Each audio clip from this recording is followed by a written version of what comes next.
Our conversation on Jewish-Christian relations, the first centuries, will proceed according to the following sections. First, we shall present our distinguished guests. Then, we shall present a thematic foreword, followed by presentation of the Bibliovich thesis. Then we'll move on to the Jewish-Gentile crisis in the Jesus movement, followed by Mark's characterization of the disciples. The next section will be the evolution of Jewish-Christian relations, and that will be followed by concluding remarks and then a Q&A session. First, I'd like to introduce Professor John Dominic Crossan. John Dominic Crossan, Professor Emeritus of Religious Studies at DePaul University, known as Dom to his friends and colleagues, has written 30 books on the biblical tradition, but especially on the historical Jesus. His latest contribution being his insightful Render unto Caesar. Professor Crossan was co-chair of the Jesus Seminar, a group of biblical scholars who emphasized the historical context of the Jesus movement. He was also president of the Society of Biblical Literature in 2012. Among the scholars of the Jesus Seminar, he and Burton Mack advocated for a non-apocalyptic view of Jesus, at the time a pioneering perspective. Next, I'd like to introduce Professor Peter Phan. Until his recent retirement, Peter Phan was the inaugural chair of Catholic Social Thought at Georgetown University. A native of Vietnam, he has earned 3 doctorates and is the recipient of 3 honorary doctorates. Peter is also the author and editor of some 30 books. His many writings have been translated into 8 languages and have received many awards from professional societies. Being Vietnamese and a migrant has helped Peter create a distinctive space in the theological world, allowing others to see the value of Asians and migrants in their multi-layered and complex beliefs as contributing something valuable and even transformative to the traditional Western Christian theology and to the Western Christian Church. Peter has argued forcefully for a positive role for non-Christian religions. Due to his advocacy, Peter found himself at the center of theological scrutiny and controversy upon publication in 2004 of his book, Being Religious Interreligiously. His public response was published in 2017 under the title The Joy of Religious Pluralism, a work and title that do reflect Peter's inclusive heart and open mind. Professor David P. Gushee. David P. Gushee is Distinguished University Professor of Christian Ethics and formerly the Director of the Center for Theology and Public Life at Mercer University. He is also Chair of Christian Social Ethics at the Faculty of Religion and Theology at Vrije Universiteit Amsterdam, in cooperation with the International Baptist Theological Study Center, IBTS Center, in Amsterdam. Gushee is the elected past president of both the American Academy of Religion and the Society of Christian Ethics. He served as president of Evangelicals for Human Rights, now the New Evangelical Partnership for the Common Good, and helped draft the Evangelical Climate Initiative's Call to Action. Gushee has written nearly 30 books, is a columnist for Baptist News Global, and has written for Religion News Service, Christianity Today, The Washington Post, The Sojourners, among other publications. Thematic foreword. The traditional account of the birth of belief in Jesus has been internalized by clergy, scholars, and believers, and is deeply embedded in hearts and minds. For more than 1,500 years, the juxtaposition Christianity versus Judaism has been at the core of the Christian religion, culture, and lore. The leap from this deeply embedded narrative to an intramuros perspective centered on a crisis within the Jesus movement requires considerable conceptual change and a new terminology. 2. An academic version of the Bibliovich thesis was first published in Jews and Gentiles in the Early Jesus Movement, published by Palgrave, Springer Academic, 2013. Jewish-Christian Relations, the First Centuries, 2022, is a later version aimed at the general public and is available for free download at the SBL event catalogue or at academia.edu. Book formats at cost are available via Amazon. 3. The terms commonly used in academic studies of early Christianity reflect the lingering influence of orthodoxy over the discourse, leading to confusion and a truncated dialogue. To fit better the context of the first 3 centuries and to clarify it, the thesis uses the terms belief in Jesus and Jewish and Gentile followers of Jesus for the first 3 centuries of the Common Era. The Bibliovich thesis proposes that Jewish-Christian relations stand on a complex trajectory that originates in a Jewish-Gentile crisis within the Jesus movement, between Jewish and Gentile followers of Jesus, not between Christians and Jews. This crisis erupted onto the surface following the Jewish War of 70 CE, but originated in earlier tensions within the Jesus movement. The thesis explores the context, background, and intent of the authors of the Gospels and later texts. These texts, written after Paul's ministry, do not describe, for the most part, the reality of the birth and first decades of belief in Jesus. They were crafted to promote theological and sectarian agendas relevant to contemporary audiences. The existence of tensions between Jewish and Gentile followers of Jesus is clearly attested to in the New Testament texts and has been widely noted and elaborated upon by scholars. The Bibliovich thesis differs in the suggestion that this Jewish-Gentile crisis is the engine, the originating crucible, behind the Gentile challenge to the authority and legitimacy of the Jewish followers of Jesus as the exclusive guardians of Jesus' legacy and its momentous consequences. The internal debate within the Jesus movement about Torah observance by Gentiles eventually and gradually turned into an emotionally charged Jewish-Gentile crisis. The thesis advocates that the loss of this original context and later intra-Gentile agendas and circumstances resulted in the projection onto Judaism of the polemic that accompanied these early debates about what traditions and beliefs should ground belief in Jesus. The Bibliovich thesis places this crisis center stage as the engine in a process that lasted several centuries, whereby early Gentile believers gradually transitioned from yearning for fellowship with the Jewish followers of Jesus to militant anti-Judaism.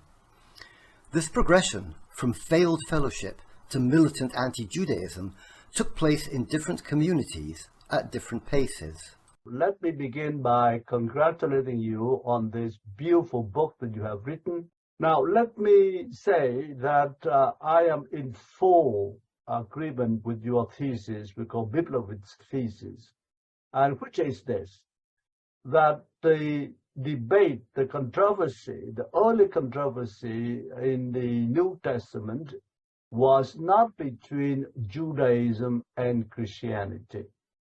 Now, this has been the framework for almost 2,000 years of discussions, and I think you are right to say that it is very misleading. It was not a debate or controversy between Judaism as a religion and Christianity as an emerging religion.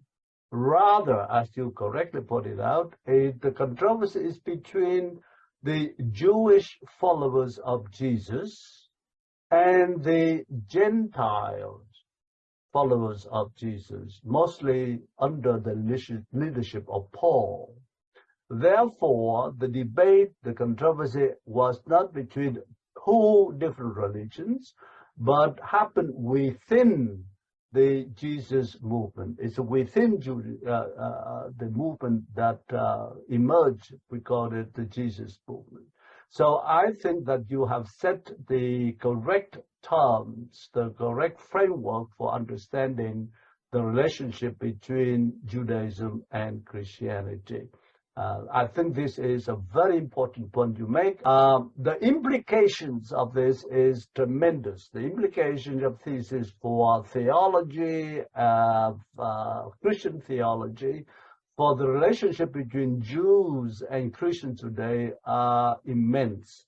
So we hope we have the chance to talk about this, in particular with regard to what we call the supersessionism, the idea that somehow Christianity has replaced, abolished, and replaced Judaism. So that I agree with this, your basic To be a great pleasure, really, first, and also a high honor to be with you and our confreres around the world in the SBL.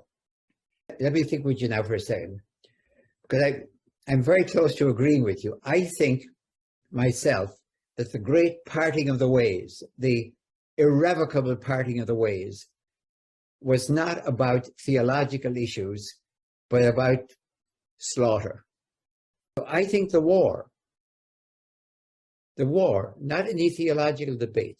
I think, I'm sorry, as a theologian, I think theological debates can always be solved unless political power enters in, unless there's some other issue.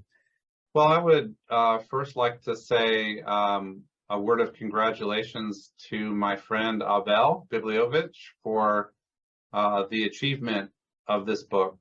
And I'm glad that SBL has understood the significance of this project and has given this session in this meeting here. It is quite an achievement. And I think it is an important opportunity for Jewish, Christian, scholarly, and regular people conversation about the tragic brokenness that developed in the relationship between Jews and Christians, and that led to such awful, disastrous fruit, bad fruit. And so I think this is an important occasion in Jewish Christian conversation. I was among those who was essentially taught the story that the Bibliovich thesis is trying to challenge, that the obvious anti-Jewish language of the New Testament represented a dispute between two groups that were already differentiated: Christians who believed in Jesus as Messiah and Jews who did not, sometimes shorthanded as the church versus the synagogue. And so the debate had to do with the church attacking the synagogue, Christians attacking Jews in the New Testament. But I think that is clearly a retrojection back onto the New Testament of realities that were much more obvious later than they were in the first century, if they even existed in the first century. The hypothesis that what we're really seeing in the text is bitter tensions between Gentile believers in Jesus and Jewish believers in Jesus who had perhaps tried and failed to achieve that one new humanity that is talked about, for example, in Ephesians chapter 2, that project had failed, that Jewish believers in Jesus and Gentile believers in Jesus eventually, at least, were unable to find common terms for being in community together, and that the tensions got embedded in the text of the New Testament, so that, the thesis goes, when it sounds like attacks on quote unquote the Jews, what we have are probably attacks on by Gentile believers, some of them, on Jewish believers, some of them at least, with whom they could not agree over who was properly interpreting what it meant to follow Jesus. The role of Torah observance was a big part of that, but I also think there must have been just broader cultural differences as well. And that these leave like landmines in the New Testament that are then easily swept up into later Christian polemic against the Jewish people as a whole. I do think this is a really interesting thesis. It builds on, but also extends what has been argued before.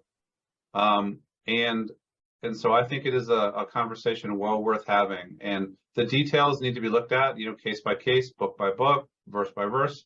But that hypothesis makes a lot of sense to me. And the tragedy of this, that you have a dispute within the early Christian movement that then gets embedded in texts that become canonical for people who leave behind the original conversation, but import the prejudice and the bias and the contempt or the contemptuous sounding language. That's a tragic history, and I think it maybe helps us make sense of what developed in the long and awful history of Christian teaching of contempt for Jews. The Jewish-Gentile crisis in the Jesus movement. According to Paul, the standing of Gentiles before God was to be based solely on their faith in Jesus' death and resurrection. Paul defended the rights of Gentile converts to be full and rightful heirs to the promise of God to Israel, without requiring from them Torah observance. However, soon after the first successes of Paul's mission to the Gentiles, tensions arose as converts to Paul's form of belief in Jesus encountered Jewish followers of Jesus in the public arena. It seems that some, maybe most, of Jesus' disciples and initial followers conditioned the fellowship on Torah observance, and may have considered Gentile forms of belief in Jesus insufficient and lacking, setting the stage for a bitter confrontation. Pauline communities experiencing anxiety and doubt caused by this crisis needed reassurance and guidance. They needed a legitimating foundational discourse, a dissonance-reducing narrative. In the New Testament, we can identify attempts by Gentile leaders to reassure the Gentile rank and file that they were rightful followers of Jesus, despite their rejection of the beliefs and religious traditions espoused by Jesus and by those chosen by him to be the custodians of his legacy. What did happen was the embedding of hostility against the Jewish side in the Gentile-dominated literature that became canonical, and then, of course, everything that happened after that. So in a sense, the tragedy is that the success of the evangelistic movement in the Gentile world created a dynamic that ultimately led to an unbridgeable gap between Jewish believers in Jesus and Gentile believers in Jesus. So the way you put it in the book, that from the Jewish side, Jewish believers' side, it would inevitably look like the Gentile believers were abandoning Torah. And from the Gentile side, it would inevitably look like the Jewish believers were attempting to quote unquote Judaize. I think that was tragically inevitable, and every effort to split that gap, to find a way to hold everybody together, ultimately failed. Excellent introduction to the topic, the conflict between the Jewish and Gentile followers of Jesus. I welcome your remark that we shouldn't use the word Christian or church at this stage of the history, but rather use the term Jewish and Gentile followers of the Jesus movement. So that's a good detailed clarification.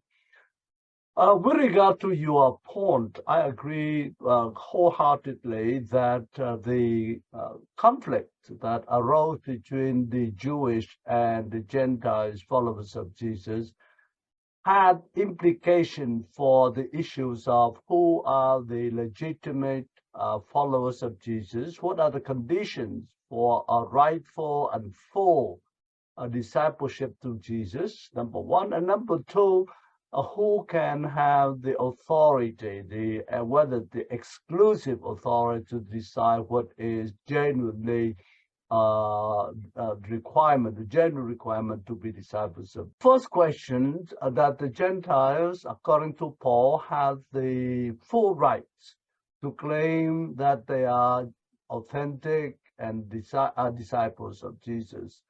And that, of course, have implication on the question whether the observance of Torah, the Torah observance, is the requirement. The second question that you make, and I think is very, very interesting, it has not been acknowledged or observed by most scholars, is that the Gentile reaction to the observance of Jewish of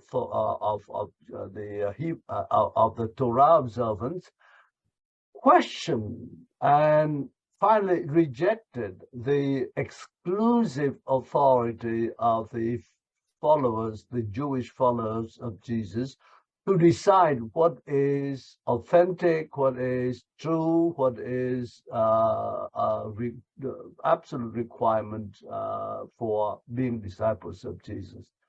This questioning of the authorities of the Jewish followers of Jesus was at first implicit, of course, but eventually it emerged as important doctrinal, no longer ritual, but doctrinal issues, namely who has the authority to determine the authenticity, the truth of the teaching. So this, I think the second point you made is very welcome, and I think we need to pay more attention to it. Mark's characterization of the disciples. Contrary to the almost universal veneration of the disciples of the founder in other world religions, Mark and the synoptics that stand on his work is unique in his denigration and belittling of the disciples, those whom Jesus chose as custodians and guardians of his legacy. Those who knew Jesus best, the ones who shared his ethnicity, his religion, his journey, and his worldview, are the targets of Mark's accusations and innuendo. What is it that the disciples who shared Jesus' ministry, as well as his ethnicity, religion, and socio-cultural background, did not know or understand? What is it that Mark, who did not know Jesus and whose background and life experience were alien to his, did know that his disciples did not? According to the Bibliovich thesis, the Markan framing of disciples who do not understand Jesus' ministry and abandon him in his moment of need seems aimed to explain to recent Gentile converts the conundrum posed by the Gentile rejection of core beliefs and traditions espoused by Jesus and by those chosen by him to be the caretakers of his legacy. The author of the earliest gospel has superb timing. He rides on a growing wave of pagan conversion to belief in Jesus and capitalizes on the collapse of his adversaries due to the decimation of the communities of the Jewish followers of Jesus in Judea during the Jewish War. The author of Mark was amazingly successful as well. He drives a permanent wedge between Jesus and his Jewish disciples, a wedge that became canonical. Thank you. I'd like to share my final thought on the topic that is so interesting. First of all, I have to thank you profoundly, Bill, for drawing attention to the Gospel of Mark. I did not pay such a close attention to the Gospel until your book pointing out of this of this Markan under almost attack of the Jewish followers of Jesus. So that, I think, is your great contribution. As I said last time, I think you have a certain point there. I wouldn't put Mark as a supersessionist thinker, but his framework, his narrative, his theological narrative may give rise, or maybe has given rise to the thought, to the idea that somehow Jewish followers of Jesus have no longer that authority, exclusive authority to impose orthodoxy on Christianity. On the other point, I also agree with you that the Markan avoidance of Roman responsibility, or the anti-Roman, avoid the anti-Roman rhetoric, has been very responsible for the emergence of the idea that somehow Jews are responsible for the Jesus' death. Here I'm going to agree with you. You can't just read Mark and say, oh, yeah. You have to ask why from beginning to end does he consistently and devastatingly, and I would say incredibly, denigrate the entire 12 and the relatives of Jesus. I think that just as much that stuff in chapter 3, it's unnecessary. Jesus doesn't have to say, those around me are my family. And that's not necessary. You could take it for granted that the family's on his side. So yes, where we absolutely agree is that Mark really needs a devastatingly strong explanation, because it is quite extraordinary. This is a consistent denigration all the way through of individuals who represent the tradition. Let me tell you what I think about Mark. First of all, I do notice that Matthew and Luke, I suspect, would be very surprised to find Mark still in there. As far as they're concerned, they took care of Mark. They cleaned him up. They absorbed him into themselves. And if he was too tough on Peter, well, Matthew took care of that. And Luke took care of Peter in the Acts. So both of them, I think, did a cleanup job, a damage control job on Mark. So in one sense, you're right. Nobody said, oh, he just said this about Peter and the relatives of Jesus, I would say as well. And no problem. You're quite right. It's extraordinary. It's extraordinary. And it needs an extraordinary explanation. I think Mark was written for refugees. I think there's been a flood of refugees during the Jewish war, especially after the destruction of Jerusalem. What I would say about your hypothesis is that whoever then wrote the Gospels had an opportunity, if they wanted to turn this into a critique of all things Jewish, his family, his disciples, the religious authorities, the lawyers, the scribes, the way the Torah was understood at least. And so it was usable for an anti-Jewish or anti-Jewish believer in Jesus polemic. But I don't want to say that the story itself is manufactured to create that effect. I think the story has a ring of historical plausibility, but that it has the potential to be subtly manipulated for a later agenda, I would grant. Evolution of Jewish-Christian relations. The trajectory from the anti-establishment rhetoric of the Jewish followers of Jesus to the emergence and consequences of supersession theology is complex, elusive, and layered. The Bibliovich thesis suggests that this trajectory has 6 main components that lay fused, confused, and intertwined in the texts.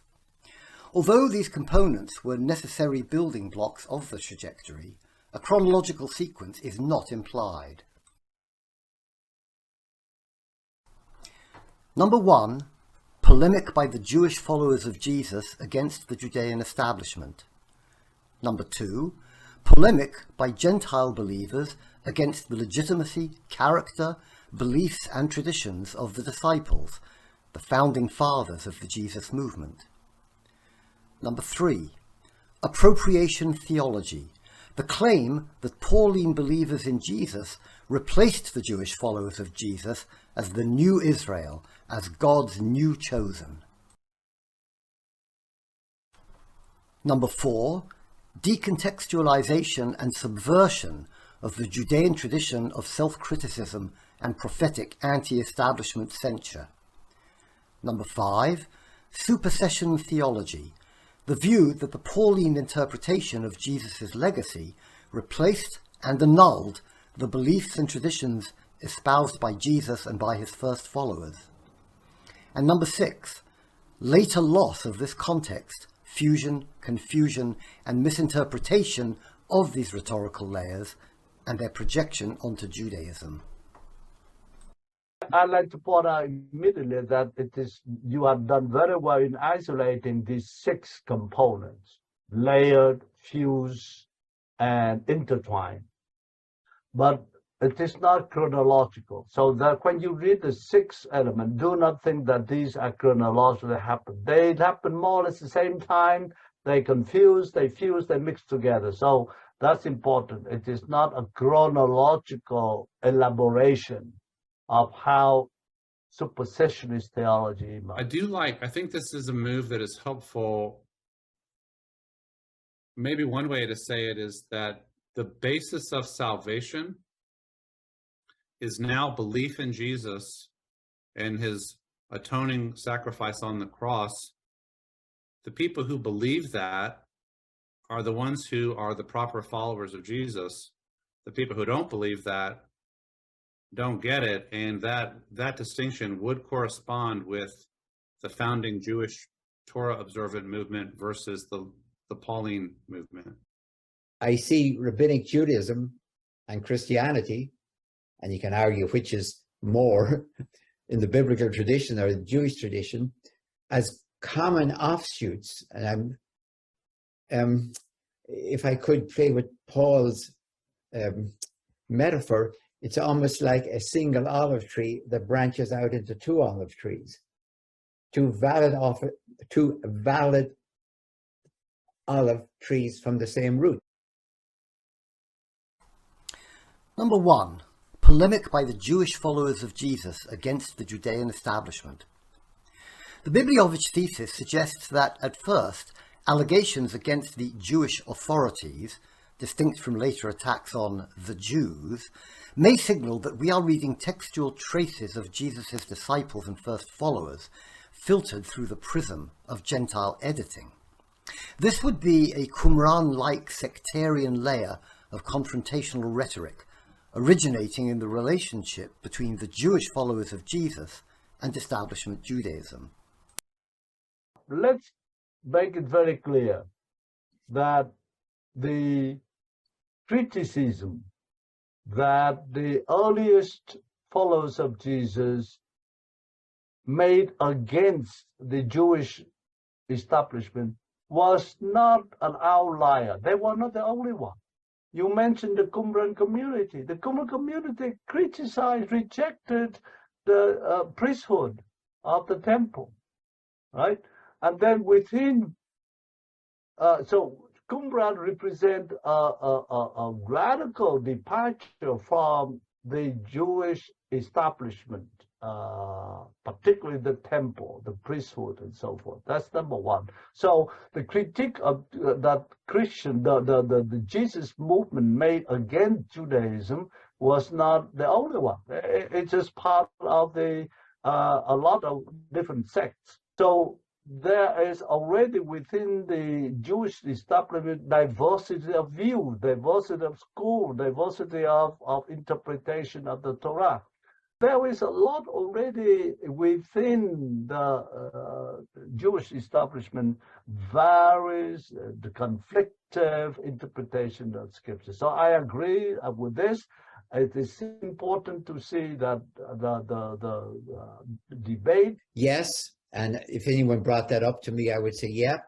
And again, read Josephus on what happens when the forces arrayed against the Romans come into Jerusalem. Look what they do to the high priestly family of Annas.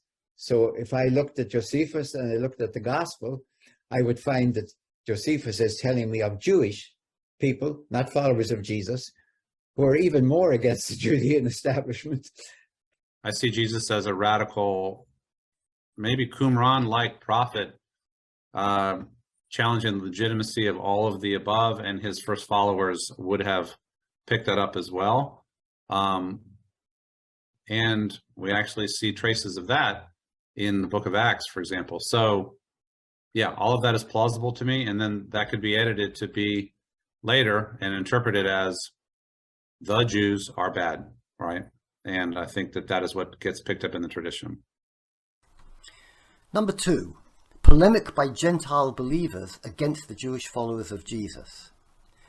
Most Gentile converts seem to have resented the attempt to impose the beliefs and traditions of the founding generation as a requirement for being recognized as legitimate followers of Jesus.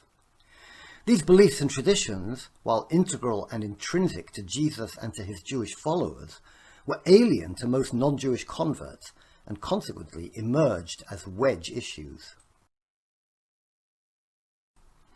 The Bibliovich thesis points out that the Pauline mission to the Gentiles evolved in opposition to the Jewish followers of Jesus, and would have directed its sectarian and militant rhetoric first and foremost toward them, not toward Judaism as commonly understood. Initially, the issues that the authors were trying to address, the frame of reference, the horizon, the intended adversaries, and the context, seem to have been within the Jesus movement. That's the dispute. That's the older traditional interpretation that you are challenging and proposing, that there is some retrojection back into these accounts, but it would have been of internal disputes within the Christian community between Torah observant and non-Torah observant followers, probably largely corresponding to Jews versus Gentiles. That's a really, really interesting proposal. And so you can kill two birds with one stone. You can have Jesus arguing with Pharisees, and we can be arguing against our Torah observant Jewish brothers from this other side of the fence, and you can achieve both with the same story. I think that's very plausible, and I think that needs to be entered into the conversation about how we interpret these passages, for sure. You are right from the historical standpoint. The rhetoric that you find among the non-Jewish, the Hellenistic and the Gentiles, followers of Jesus, contributed, no doubt, contributed to the supersessionist theology. In Christian writing of so-called Christology, one of the key points they make all the time, that Jesus was a Jew and a pious Jew, observant Jew. To begin combating supersessionism, this is the point you have to make. Jesus, and not only Jesus, but all his earliest disciples were Jews, faithful Jews. His mother, Mary, and the disciples, the so-called apostles, were all Jews. So rejecting Judaism is rejecting Jesus himself. This is a very important that need to be stressed, that Jesus was a pious Jew. He observed the Jews, the Jewish law, the Torah. Number 3, appropriation theology. The Bibliovich thesis yields that the Pauline claim to the identity, authority, and legitimacy of the Jewish founding fathers resulted in the appropriation and decontextualization of their law, including their self-perception as the new Israel, their anti-Jewish establishment posture, and the Judean traditions of prophetic self-criticism. This wide-ranging subversion and appropriation was a consequence of the assertion, innocuous on first sight but enormously consequential, that the Gentile followers of Paul superseded and replaced the Jewish followers of Jesus as the new people of God, as the new Israel. To delegitimize the Jewish followers of Jesus, and at the same time claim to be their theological heirs, required great linguistic, polemical, and rhetorical ability, but created great logical and theological difficulties. Gentile authors tried to wrestle with this conundrum throughout the canonical and the authoritative texts, and invested great effort in delegitimizing the theological narrative from which they longed to derive their legitimacy. What you point out in the book is, from a Jewish perspective, the theological work that is done, even in this supposedly sophisticated book of Hebrews, just doesn't hold together as a Jewish reading. It's a new thing. It doesn't work. It's not really Jewish, but it's an appropriation. You have the whole literature of how the term Pharisee has been, as I said, appropriated as the one who is hypocritical, narrow-minded, legalistic. The whole Christian literature on the Pharisees emphasized, appropriated precisely the critique of the earliest followers of Jesus against certain sects, certain schools within Phariseeism, among the teachers of the law. So they use it, appropriate it, and then apply it on, as you said, put it onto the Jews in general or the Pharisees in general. So one of the key biblical New Testament scholarship is to understand who were the Pharisees, who are they, what did they represent, and so forth.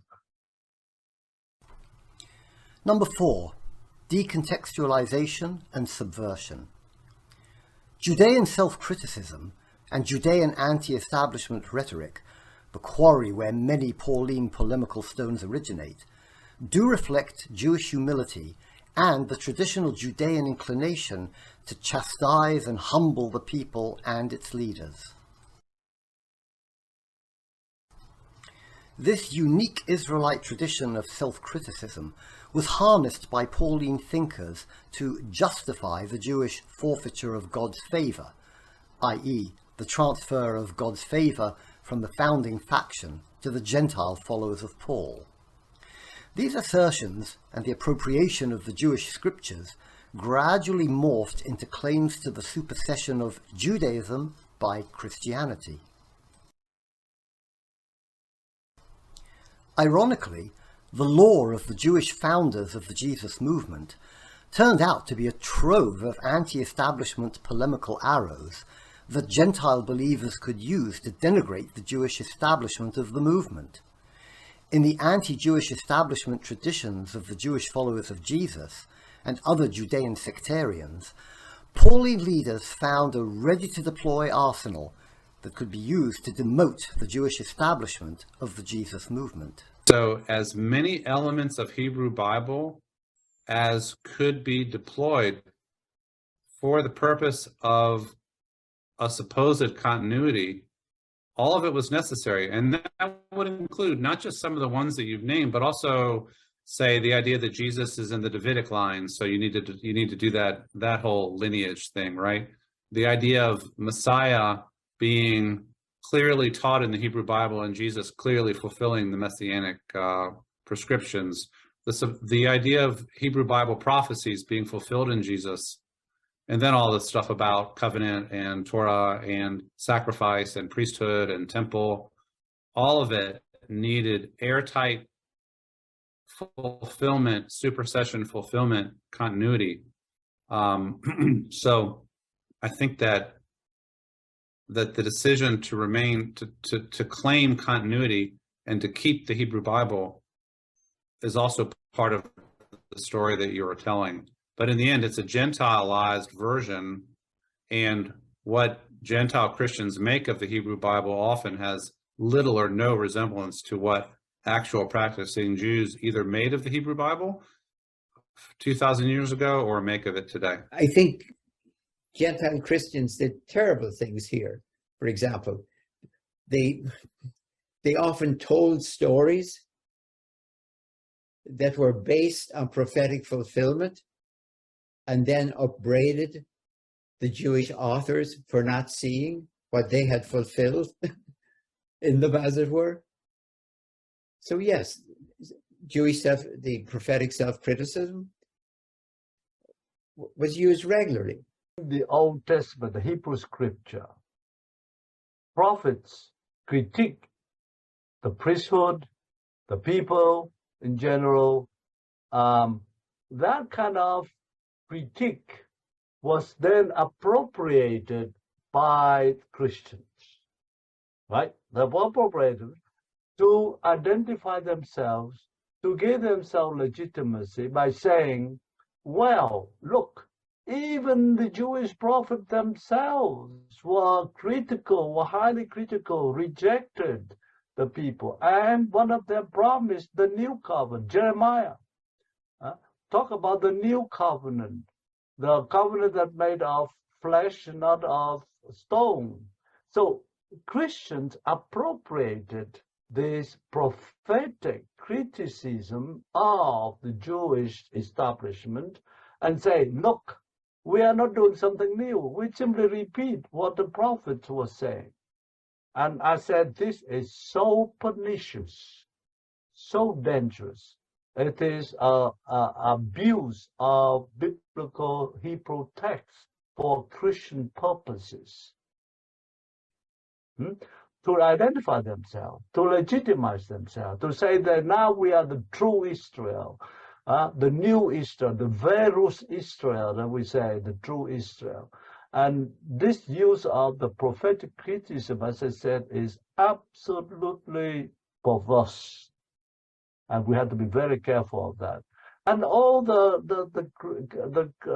Hebrew prophets are now used their words as weapons against the Jewish people in favor of Christianity. So I agree with you on this, and I agree. I would strongly warn Christian preachers, priests, catechists, when they use the Hebrew scripture, have to be very careful, just not misappropriating, misuse the prophetic self-criticism. Number 5, supersession theology. According to the Bibliovich thesis, supersession theology emerges out of the claim that the Pauline interpretation of Jesus' legacy replaced and annulled the beliefs and traditions espoused by Jesus and by his first followers. It's the context of Christian preaching and worship. It's very important to notice these two contexts. The context of preaching, it's almost axiomatic, I may say, to be anti-Jewish in preaching, that has made terrible use of the parables, certain parables in which Jews and Pharisees are cast in extremely negative light. Another dimension I mentioned last time, bear repeating, is the way how Christians have used of the prophets critique of Israel, the people of Israel, and use it as to justify the fact that the view that the Jews were, again, hard-headed, refused to follow Jesus. So that's one part. The second context is the liturgical or the worship context. And I like to mention in particular the so-called Holy Week ceremonies, where there were prayer on Holy Friday for the Jews, for their hard-headedness, So that sort of liturgy that portrayed Jews as God killer, the killer of God and the rejection of Jesus and so forth. So there are two sides, the preaching side, the homiletic side, and the liturgical side. One bit of pushback I might offer is to say that the Orthodox or proto-Orthodox Christian tradition ends up claiming legitimacy over against the interpretation of the Jewish followers of Jesus. That I think works. To say that it sets aside or like self-consciously replaces and annuls the religion of Jesus himself, I think is a harder stretch for us as Christians. I mean, even that's me speaking for just a moment as a believer, but stepping back, even as a scholar, what I think the Gospels try to do is to say that Jesus himself held an attitude toward Torah, for example, that ends up consistent with what the Orthodox Christian tradition ends up embracing. But then the Romans would be at it with a microscope. See, you're a new religion. So supersession is a necessity of appealing to the Romans. It has no intrinsic logic. You could simply say, we're us and we're right and you're wrong. It's sort of the evidence and the giveaway that you have not yet found your own identity securely. Number 6, projection onto Judaism. The incorporation and appropriation of the traditions and scriptures of the Jewish followers of Jesus by the Gentile followers of Paul eventually morphed into claims to the supersession of Judaism by Christianity, and into the Christian self-perception as the new Israel and the new people of God.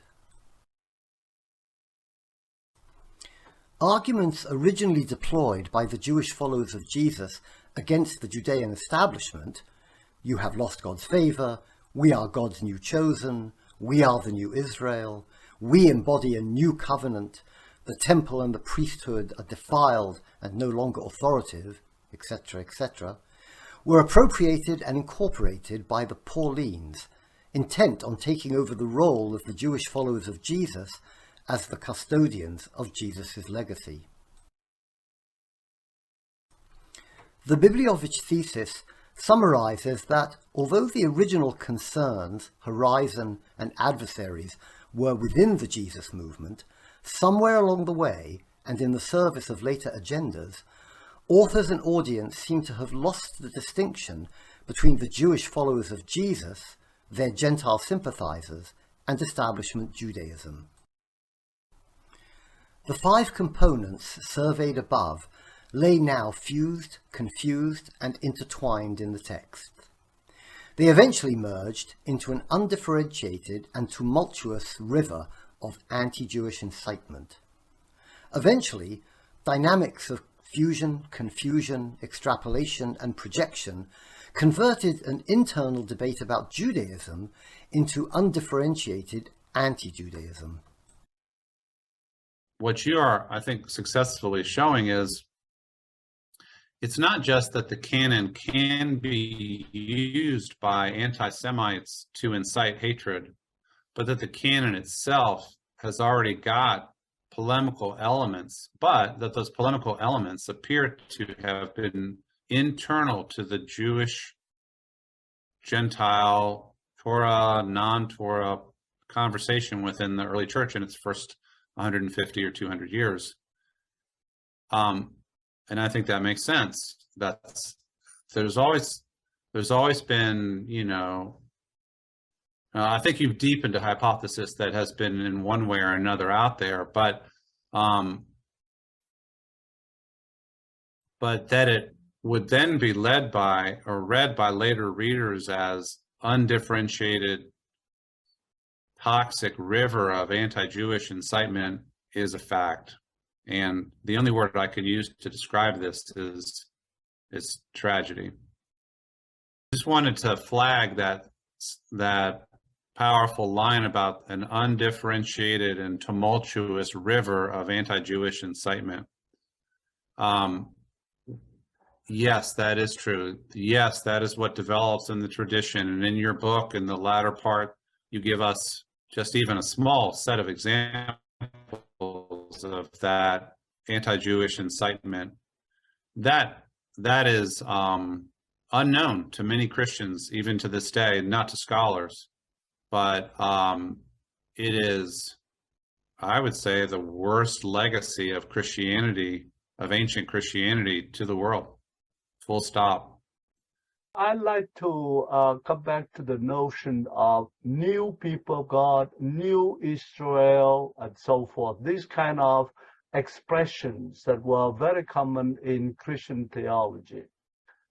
Again, in popular language, particularly at the level of preaching, liturgy, the expression old new are still being used, and very often people hearing these terms are not sophisticated enough or are not familiar enough with the anti-Jewish rhetoric that underlie them, and so they implicitly, as you said it, they simply implicitly accept these ideas. Now, we can debate all sorts of things, but let me be very clear where we agree.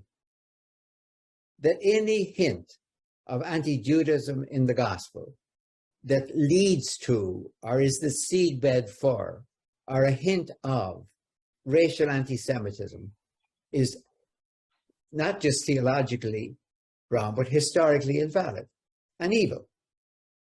So, I mean, that I don't want people to might hear, oh, they're debating this, they're debating that, Marcus. No, there is supersession, in the New Testament. It's there already. Whether you would find it in Mark and I would find it in Luke, that's worthy of arguing. But both of us find it there. Christian, let me use the language, Christian anti-Judaism became the seedbed of racial anti-Semitism. So I know where we got. And again, I want to repeat, where we got was a tragedy. I don't want in any way that any argument about the 2nd century or the 3rd century, or whether things could have gone differently. But I am quite ready to say, I think it would be better for Christianity if Jewish Christianity rather than Luke's Roman Christianity had become prevalent. Yeah.